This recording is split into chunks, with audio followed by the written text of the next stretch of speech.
ধর্মীয় কি বলা আছে কোরআন সুন্নাহর আলোকে আপনি বলছিলেন? কোরআন সুন্নাহর আলোকে মনে করেন কোরআনে স্পষ্টভাবে এটা তো একটা আইন, জি, এবং মুসলিম পারিবারিক আইন কিন্তু আমাদের দেশে চালু আছে। মুসলিম পারিবারিক যে সমস্ত আইনগুলো আছে এগুলা বিবাহ, তালাক, হ্যাঁ, এইগুলো চালু আছে। এখন মিরাজ কে কতটুকু পাবে? কোরআনের মধ্যে লিজ জাকারে মিসলু হাজ্জিল উনসাইন বলা হয়েছে যে একজন পুরুষ দুইজন নারীর সমান পাবে, তাই না?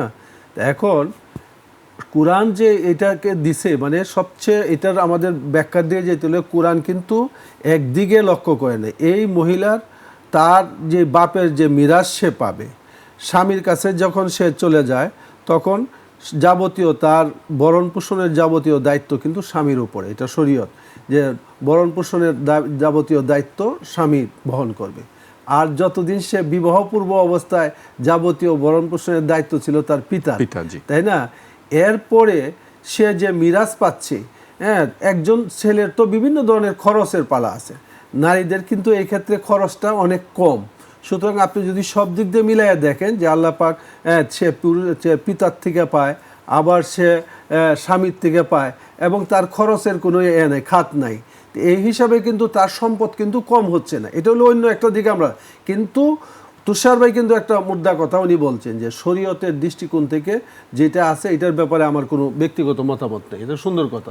আমার ব্যক্তিগত মতামত আমি দিয়েছি আইনের ভিত্তিতে। আইনের আরেকটা দিক উনি বলছেন যে সেটা হলো যে আমরা যদি মনে করি যে আমরা ভাই বোন মিলে আমরা মনে করলাম যে আমরা বোনকে সমান দিয়ে দিব, এটা তো একটা ফ্যামিলিগত ব্যাপার হইতে পারে, কিন্তু এটা একটা দেশের আইন হইতে পারে না। ফ্যামিলিগতভাবে আমরা সবাই ভাই বোন একসাথে মিললে মা বাবা যে আমরা সবাই সমান নিব, হ্যাঁ, এটা ঐক্যমত হয়ে যদি সবাই সমান নেয়।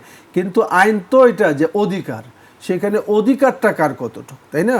অধিকার এবং দায়িত্ব সেই জিনিসটা হইলো আমাদের বিবেচ্য বিষয়, যে শরীয়তে যাকে যেটা পাবে এটা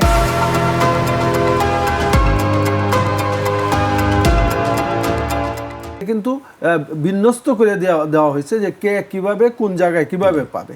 সুতরাং এই ব্যাপারে আমাদের মানে মানে একটা ফ্যামিলির মত আর একটা সার্বিকভাবে মতামত এটা তো এক হইতে পারে না। সুতরাং আমরা বলি যে শরীয়তের আইনের খেলাফ কোনো মতামত এই কমিশন তার এখতিয়ার বহির্ভূত এই কাজ করছে।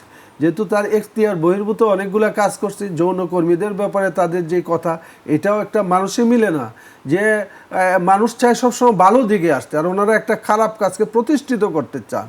সুতরাং এই জায়গার মধ্যেও এই জন্য হেফাজতে ইসলাম তাদের সব বাদ দিয়ে বলছে এই কমিশন পুরাটাই এটা বাতিল করা দরকার, নতুন করে কমিশন গঠন করা যদি প্রয়োজন হয়।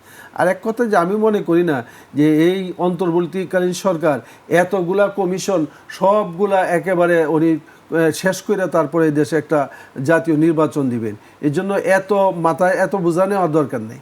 বরং স্বাভাবিকভাবে এই ধরনের সংস্কার, যেই সংস্কার না করলেই দেশে একটা সুষ্ঠু নির্বাচনের অন্তরায় যেগুলো আছে সেই সংস্কারগুলা করা দরকার। আপনি বলেন অন্য কমিশন, যেমন নাকি জাতীয় ঐক্যমত্য কমিশন যেটা ছিল সেটাতে আমরা কিন্তু আমাদের মতামত পেশ করার একটা সুযোগ পাইছি। সেখানে আমরা যেগুলো দ্বিমত করার সেখানে আমরা দ্বিমত পোষণ করছি, অথবা আংশিকভাবে যেটাকে সমর্থনযোগ্য মনে করছি সেটা আমরা আংশিকভাবে এটাকে সমর্থন করছি, আর যেই পার্টটাকে আমরা সমর্থন করি না এটাকে আমরা চিহ্নিত করছি। কিন্তু এটার মধ্যে কিন্তু এটা করার ডাইরেক্ট ডক্টর ইউনূস সাহেবের কাছে ওনারা প্রতিবেদন জমা দিলেন, আর তিনিও তড়িঘড়ি বললেন যে এটা অতি তাড়াতাড়ি বাস্তবায়ন করা হবে। সেই জন্য আমরা মনে করি যে যেহেতু এটার মধ্যে ওই জায়গায় মতামত দেওয়ার আমাদের কোনো সুযোগ হয় নাই, সুতরাং আমরা পাবলিক প্লেসে আমরা আমাদের মতামত দিচ্ছি এবং সরকারের কাছে আমরা বলছি যে এই কমিশন এটা বাতিল করো, এবং বাতিল করতে হবে, এবং এইটার জন্যই আমরা আগামী 3 তারিখে মহাসমাবেশ